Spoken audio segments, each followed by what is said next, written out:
Now, today, Governor Cuomo made an announcement about his concerns at the various healthcare centers around the state. Some of them are the ones that were designated by the state to be the hubs within regions, that he wanted to make sure that they were moving faster. He was not happy with, I guess, the speed of vaccine distribution, and you saw that he tasked county executives and the mayor of New York City with managing the process. Well, I welcome any responsibility that I get. I'm more than ready to execute that, and so is my team. We do not currently run the Westchester Medical Center. It is ably run by Michael Israel, who is the chief administrator there, and there is a board of directors of the Westchester Medical Center. We make recommendations. The governor appoints members to that board, and the Board of Legislators also has some designated appointees. But it is a private hospital. Westchester Medical Center was once a department of county government, but 22 years ago it was spun off. I was in the legislature when that happened. It became a public benefit corporation, and now it's further advanced to being a private hospital. We have had no direct responsibility as a county government over the Westchester Medical Center to date. We are happy to take on responsibility to work with the leadership of the medical center to make sure that more vaccines are out as we go through this process. I'm planning to speak with Mr. Israel a little later today, and we'll have some conversation about what's going to happen. I think it's very important, though, to understand that the mission here is to make sure that as many people are vaccinated as is possible. And what happens many times in government is there's a blame game. You're watching it in Washington, D.C. We don't need to replicate that back here, where it's not as important to figure out what the problem is figure out who's the guy that's responsible for making sure that this thing gets done. We take on, as a county government, the responsibilities that are given to us, and when given additional responsibility, we take it on aggressively because we intend to accomplish it. We didn't fix the Miller House by accident. We didn't move forward on the New Rochelle Family Court and get a decision by accident. We didn't move forward on the Memorial Field task by accident. We know what we're doing when we're given the chance, and if we're given that authority today, in today's announcement, then we will take on that responsibility, we will achieve it, and we will do it cooperatively as we've done everything else. We earlier today had a report, United Westchester, in which we talked about recommendations that were made to help deal with utilities and telecommunication companies because of the two weather incidents that we had back in 2018, Riley and Quinn, as they were named, and then more recently Hurricane Isaias that happened back in August. And that cooperation was done with local governments, state legislators, county legislators in our office, because that's the way we work in Westchester County. We work cooperatively. We communicate cooperatively. We communicate transparently to the public. We don't keep it all hidden behind a shield that you have to guess at what we're doing. We know what we're doing, and if given the authority, we will accomplish the mission at hand. We take on that responsibility. I expect to speak, as I said before, to Michael Israel today, and we'll do everything we can to move that forward. And we'll do that affirmatively, and we'll do that aggressively, and we will accomplish that goal. I do think it's important to understand that there's so many things that are being decided as you go along. I think the phrase I've heard it said is you're building the plane while you're flying it. And there is no question that as we've gone forward, there have been adjustments every which way on every level of government. I mentioned previously how the protocol for quarantining has changed over time. We have color-coded zones that reflect the degree of infection of different areas. And the state, the governor created a yellow, orange, red zone structure. Haven't heard a lot about that lately, but they still exist and they still have restrictions. And we have worked with the school districts as well as the municipal governments and trying to deal with those things, overcome the problems of that area, provide PPE, put out public service announcements, and we will do the same thing in terms of vaccine distribution. As soon as we have information, we will share it publicly and openly and transparently because that's the way we operate. And that's my personal commitment. This is as much about who you are as an individual as what your title is and what your responsibilities are, what your political affiliation is. I've been in public office for a number of years. I take my responsibilities seriously. I don't take myself quite as seriously, but I do take those responsibilities seriously. Ken Jenkins and the rest of my team, Joan McDonald, Emily Saltzman, Dr. Charlita Amler, all the way through this system are professionals. We're of a certain size and scope as a county government. We're not a state government. I've talked to my colleagues, Laura Kern, County Executive from Nassau County, Mark Polenkos from Erie County. We're all prepared to take on the responsibility and achieve it. And we'll do it if given the authority that goes with the responsibility. So that's what we're looking for. We get the proper authority with the responsibility. We'll work cooperatively. We'll resolve the issue. No other comments in the briefing today to cover. We'll go to some questions in a second. I just want to repeat what I said a little bit earlier. There's a light at the end of the tunnel, but we're still in the tunnel. And we'd be foolish to think that we're almost there. Pandemic fatigue is real. I feel it. I see it out in the community. I'm in the community a lot to talk to people. Ken and I always compare notes after a weekend. He's gone to 10 places. I've gone to 10. I think he goes to 12. I go to 10 places. We compare notes, and it's the same basic reality everywhere you go. People want to be normal again. They want to have a normal economy. They want to see their families. It's a human reaction. It's an appropriate reaction. There's nothing wrong with wanting those things. But as I've said every single day from the very first one of these updates, it is still a matter of mature judgment that the things that you want to do may be the things that you can't do right now. Not because the government tells you not to do it, but because it isn't the practical thing to do in your life.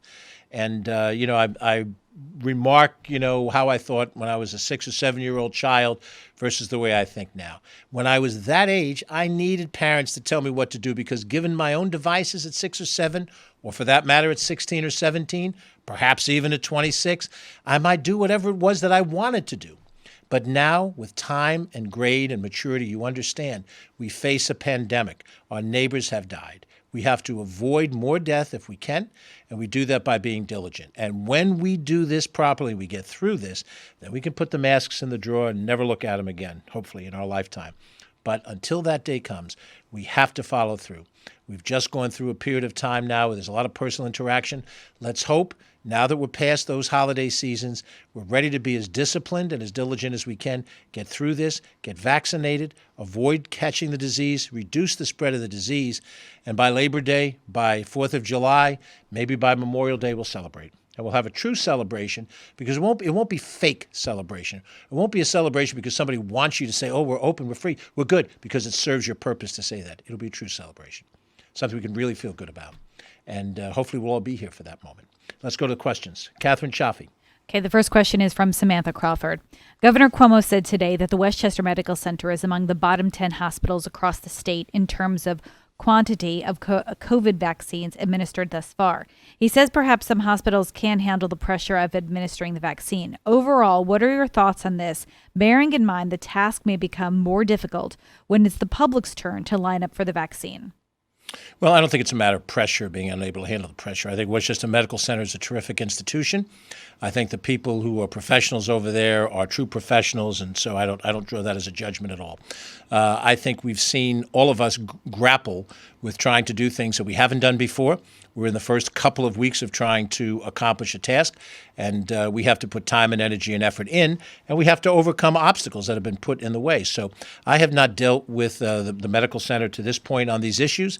As I've said clearly, we do not as a county government have responsibility over them, but we cooperate with everybody, just with the school districts, with the municipal governments. We don't have to have authority over them to know how it works. The governor and the state has authority. They can order anything they want when they want, but if we're being tasked now, as of this morning, to work with the medical center to get better results, I'm confident that our partnership will help. What does that mean in practical terms? If somebody says, George, you have to make sure that every EMS individual is identified and treated. We went through this once before, where we had antibody testing. And we were given antibody testing availability to a wide range of people who worked for various governments, not just the county government, but local governments. We went through the protocol. We happened to have it structured at the Westchester County Center, which has been set aside for medical purposes. And we effectively went through that period. We had antibody testing done for a large cohort of people. So I know it can be done. And I know the medical center has professionals that can help get it done. I think sometimes, though, this reminds me of the experience I had with my mom and my dad growing up, and maybe you had this experience too. I love them both. I talk about them both very fondly. My mother was nurturing. My father was a disciplinarian. Sometimes what I needed was the kick in the butt and the firm direction of a father who said to me, you better do this, boom, boom. But it was my mother who helped me. My mother sat with me and taught me how to read. My mother was the one that helped me over those moments when you come home from school and you're all upset over something somebody said and you're a little kid and you're crying about it. And my mother helped me through that. So there are times when you need that strictness. I demand that you do this. There are other times that what you need is that nurturing and that cooperation. And I think that's what we need right now. We need that cooperation between the county government, with the medical center particularly, and I have every expectation that in fairly short order, we'll get the things back because I think sometimes the directive and the anger and the authority isn't what's needed. We'll see if the way that I believe you can lead will succeed. And I think it will, because I think we have professionals that want to succeed. I think they're in the process of succeeding, and I think we can help them. We can help identify all those EMS people. We can help identify all the teachers, because we work with the school districts. We already have those relationships in place. We already have the relationships in place with all of the municipal officials. Which people who work for local governments fall into these cohorts to be tested. We can pick up the phone right now and talk to any supervisor, any mayor. It's on a first-name basis. We can put the cohort together pretty quickly and have those people go through vaccination and work with the medical center, and I suspect that's the way to go. So I think in this case, hearing how my dad operated, I think I'm going to operate the way my mom did. Let's work together, let's work cooperatively, and I think we'll accomplish our mission. The next two questions are from David Proper from the Journal News. Do you think it's unfair for Governor Cuomo to say you and the other county executives need to take personal responsibility for a vaccine rollout at public hospitals? Well, I can say this much. I know my colleagues, Laura Curran, Mark Poloncarz, who's the Erie County executive. These are leaders. We're not afraid to lead. I'm not afraid to lead. Trust me, I might be the county executive. I'm not the president of the United States. But if given authority and responsibility, I have no doubt to step forward. I served as a legislator for a long time. When given executive authority, we used executive authority.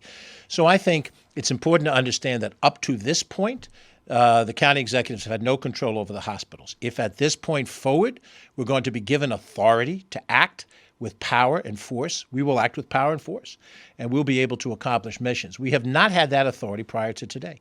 I don't know quite what our authority will be. We'll find out what that is.